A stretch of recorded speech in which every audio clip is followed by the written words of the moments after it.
Visual composition is a topic that's rich with esoteric theory, as well as useful and pertinent applications. At times it can be oversimplified, and others too overly theoretical. In this video, I'll introduce you to the compositional theories that directly relate to the photographer and show you how you can put them into everyday practice. To begin with, I would like to ask the question, what does composition mean to you? What is composition? We're accustomed to thinking in terms of exposure, the science behind exposure, f-stops and shutter speeds. But what are the words that describe what we do behind the camera when we're making a composition? I looked to several dictionaries. First said, the artistic arrangement of the parts of a picture. And I thought, well, okay, that's pretty good. We are arranging our subjects in the hope that it will be artistic. Another was a product of mixing or combining various elements or ingredients. Again, that's pretty similar to the first. We're taking mixing and combining and substituting it for arrangement. But again, we're combining or arranging our elements. Third, the act of combining parts or elements to form a whole.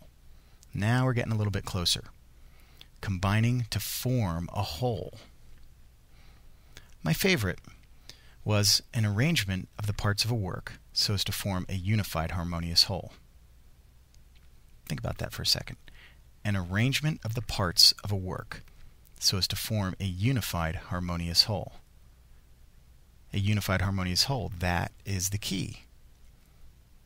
That's the foundation of our photographic composition. We take our secondary subjects, our primary subjects, and we arrange them in such a way to form a whole idea or a thought. A unified harmonious whole. Now, in this case, the whole is the intention of our photograph, or as I mentioned earlier, the feeling, or perhaps a message. What are you trying to say with your photograph? That's what we're actually composing. Now, I'm a firm believer in photography as an art form, and self-expression is part of an art form. So, if we are self-expressing when we take our images, then we want to be clear and we want to be concise. I think most photographers share their imagery with other people. The act of sharing or showing your images to someone else is the act of saying, this is what I think about this particular thing. This is how I was feeling at the moment. I was out in the landscape. It was beautiful. I was in a national park. It was gorgeous. Look how beautiful it is. You're sharing. You're self-expressing. You're seeing the joy in a grandchild's face, and you take the image. You take the photograph of that moment. You want to share that joy with other people. That's your self-expression. We want to be clear and we want to be concise when we're sharing these ideas or sharing these messages with others. Ansel said, there's nothing more useless than a sharp photograph of a fuzzy concept. I just got a chuckle out of this, but it is true. So often we're tied down with the f-stops and the shutter speed, the science behind our camera, that we often forget about the message that we're trying to portray. Photography is a beautiful marriage between science and art, but we have to pay attention to both sides. We can't be overly concentrating on one area or another.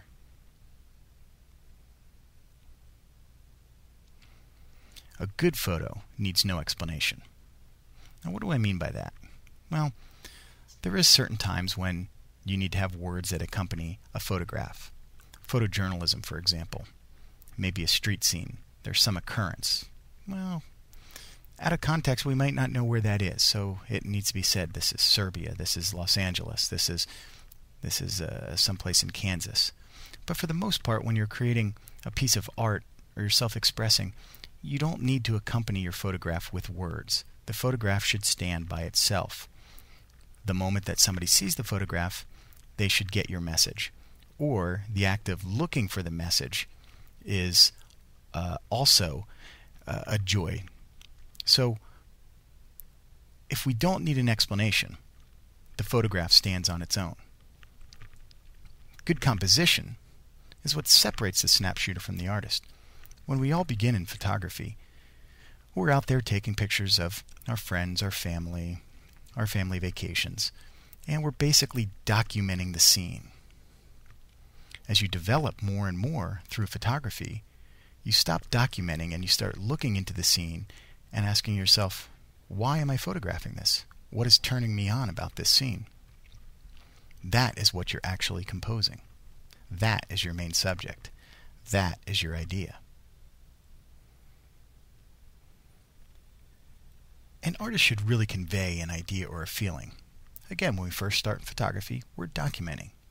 As we progress, though, we want to make our images more expressive. We want to think about ideas or feelings. This is imperative. This is actually what we are composing. As a landscape photographer, I'm not necessarily thinking of making a composition of a mountain. I'm compelled to make a photograph of that mountain because it's either beautiful or tall or rugged or colorful. A portrait photographer is not out to take photographs of human beings. They're out to capture an emotion such as joy or happiness or sorrow or perhaps toil. Whatever it may be, it's not simply a photograph of another person. It's a photograph of an idea. When you look at this image, what do you think of? What might be the message? For me, I was sitting at the ocean, and the constant waves crashing in and out was, as it is for many, very impressive. So I used a long exposure to let the water move in and drain out, the palm fronds sort of blowing overhead. It was sort of a relentless crashing of these waves on the beach. I wanted to capture that in such a way to show movement, a sort of timelessness.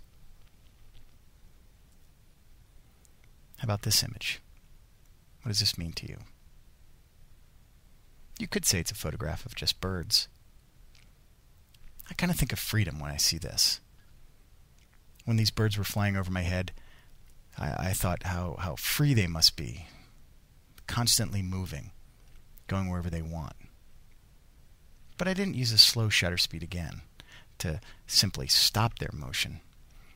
The blurriness of their wings actually enhances the idea of movement again, as it did in the prior photograph. The open space surrounded by blue would suggest freedom. There's nothing holding them in. How about this image? This is quite a departure from the actual scene. This is a beautiful sunny day, sunny spring day in Savannah, Georgia. Green trees, everything was blooming, but yet I turned it into black and white. I sort of had this eerie sense about this fence and this tree and these tombstones in this graveyard. So I thought, I'm going to compose in such a way, with that light coming from behind the tree, just to flood the scene with this luminescence.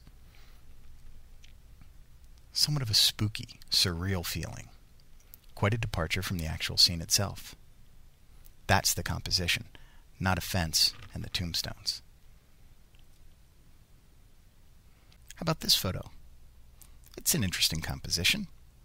Not exactly calming, but intriguing. I noticed a small bush as I was taking another photograph in the opposite direction. The blue in the branches is from the lack of direct sun and is actually the light from the blue sky overhead. I thought the blue and yellow contrasted nicely with the maple tree in the background, but how to compose? Anyway, I looked at it. It was a jumbled mess, complete chaos. So then I realized that was the picture. Chaos, that is the picture. That's what I wanted to take. So I began looking for order in the chaos, and after some searching I was able to find a subtle pattern in the one strong vertical line coming down through the center here, and then the two horizontal lines going across. It's subtle, but it's there. The blue and yellow contrast is just enough with the background to let this barely noticeable pattern stand out.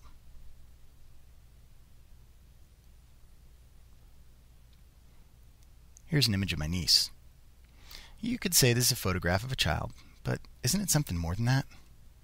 Now, I made many photographs that afternoon, but this one was my favorite. The series of shots contained looks of impatience, happiness, confusion, inattentiveness, and, as you can well imagine, boredom. But look at her face. This moment is of pure joy, utter happiness. And that is the real intention of this image. There are other good images from that day, but this is the keeper. And it's my idea about my niece. This is the moment that I want to show to others. So, where do we begin? Where do we start? For me, it usually begins by seeing something that compels me to pull out my camera. I'm walking down the trail or driving down the road, and suddenly I see something that excites me. For others, it might be a plan. You might think, I want to go into the studio and create this image, or I want to photograph a certain person. In any of these cases, you must ask yourself, why am I taking this picture? What is it in the scene that I'm attracted to? Or why do I want to photograph this person? Use words. Don't just think about it. Say, I want to make an image highlighting this person's eyes, or I want to capture the rugged look of this man, or I want to capture an image of my daughter by the window, showing introspection. Describing why you want to make the photograph is essential to your composition. As a matter of fact, this is what you are taking a picture of, not just the person. If you don't know the intention of your photograph, chances are neither will the people looking at it. Clear, concise. This is what we want to achieve through our compositions. So let's take a look at this image here. This is one of my favorite areas in Montana, not too far from my home. And this is called the Mission Valley. I just love the mountains there, and the sky is usually pretty beautiful, and it's got a really interesting network of roads that run you right up to the mountains. But this is not a great photograph. The reason is I'm not really sure what I'm looking at here. Is the intention of this shot the clouds, or is it the mountains, or is it the roadway? There's almost an equal part of each one of these in the image. And so although it's not a horrible image, it doesn't have a clear message, or it's not very concise in what I'm trying to say. This image, by contrast, works much better. The sky is more interesting. The light flatters the landscape. In the previous example, the foreground was much darker because the image was photographed after sunset. In this example, the sun is bathing the foreground in the pre-sunset light. And look at the clouds. They lead you right to the bright spot on the mountain. The road does as well. In the last example, the road was straight. Here it has a bit of a curve to it. This adds more elegance to the shot. All the parts are arranged in a more artistic manner. In this image, this was one of my first attempts at landscape photography when I first started. And here, I like the whole scene. I like the clouds and the foreground and the mountains and the barn. But really, I'm most interested in barn and the mountains. But you wouldn't know that by looking at this photograph. Both the foreground and the sky are much larger than the mountains and the barn. So this is really a failed attempt. The light is not extremely flattering. It's just barn is almost in the center. It's just kind of an average snapshot or documentation of a scene. A couple years later, however, I was able to make this photograph. This image describes much better what I want to show my viewers. The mountains, the height of the mountains, the color at sunset, the barn fairly large. Much more indicative of what I was thinking of. In this shot, I just got done studying with Galen Rowell, and so I thought it would be pretty cool to go up a mountain and take a picture of a landscape. And when I got to the top of this mountain, I was very proud of myself. It was just a walk up. But I looked out and I saw this cloud, and I thought, gosh, I have to include some sort of foreground because that's what landscape photographers are supposed to do. And so I included this rather boring foreground. But really what I was most interested in was the cloud. That was what was exciting me. I felt that I needed to take this photograph, but really the cloud is what I wanted to shoot. So after a while of looking around, I was able to find an element in the foreground that complemented the shape of the cloud, and this is the resulting image.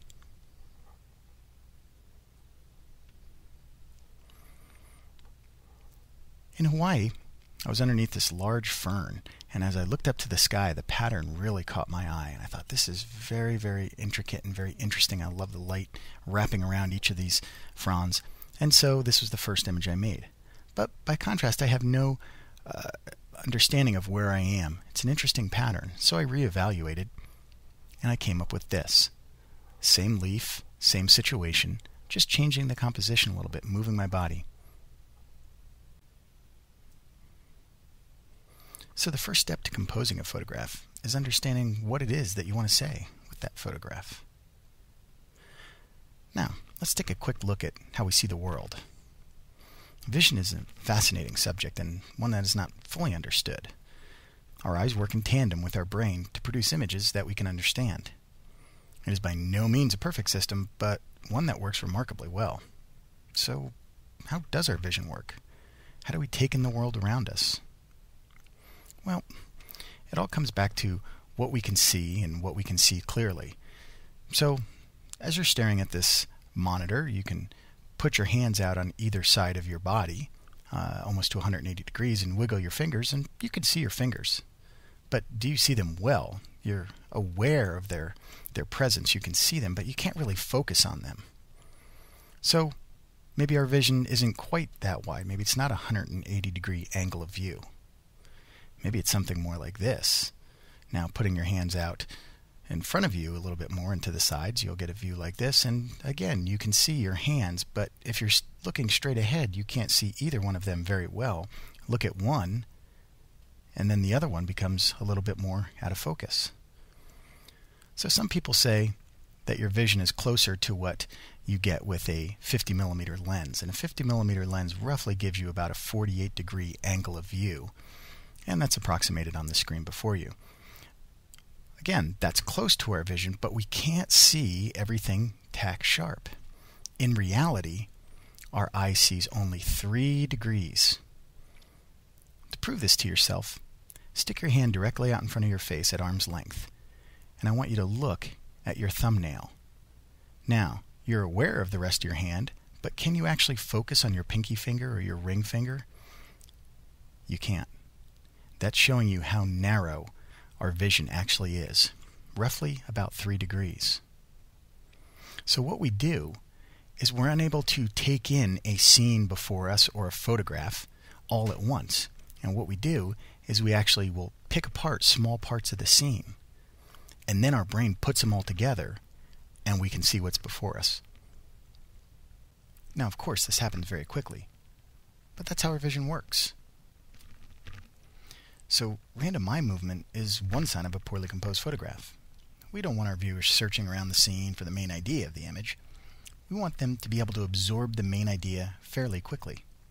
Now, that's not to say that we shouldn't have some mystery in our images, but not so much that our viewer really has to work hard at getting it. Finding the secondary element should be a pleasant discovery rather than a difficult search. So, take an image like this that's fairly well composed, and if you could trace the eye movement throughout this photograph, it would probably look something like this. Spending most of the time inside of here, coming up, looking at the other mountain, coming over here, looking at the other mountain, spending time exploring, coming back down.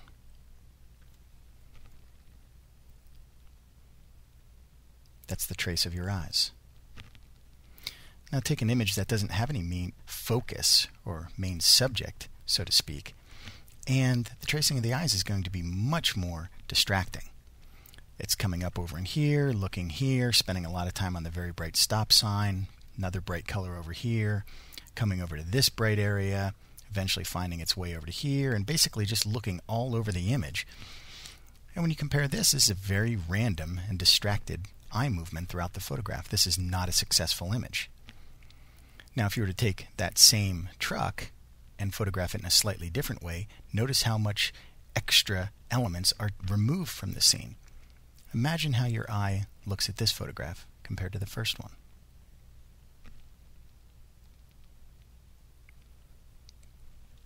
So another definition of composition is the artist's way of directing the viewer's vision in a planned, de-randomized fashion. Composition is the artist's way of directing the viewer's vision in a planned, de-randomized fashion. This was coined by a photographer named Bruce Barnbaum, one of my heroes in black and white photography. And I think he's right on the mark, because this is what we're actually doing. We want to be able to look at a scene or look at a subject and say, where's the viewer going to look? Where am I going to place this in a strong area of the photograph? What is distracting from the main subject. So we need to guide our viewer's vision through the image. And of course, this is going to be achieved through our composition. So, in the next section, what I'm going to do is cover what I call distractions and attractions, areas of the image that are going to either pull you in or they're going to take you away from the main subject.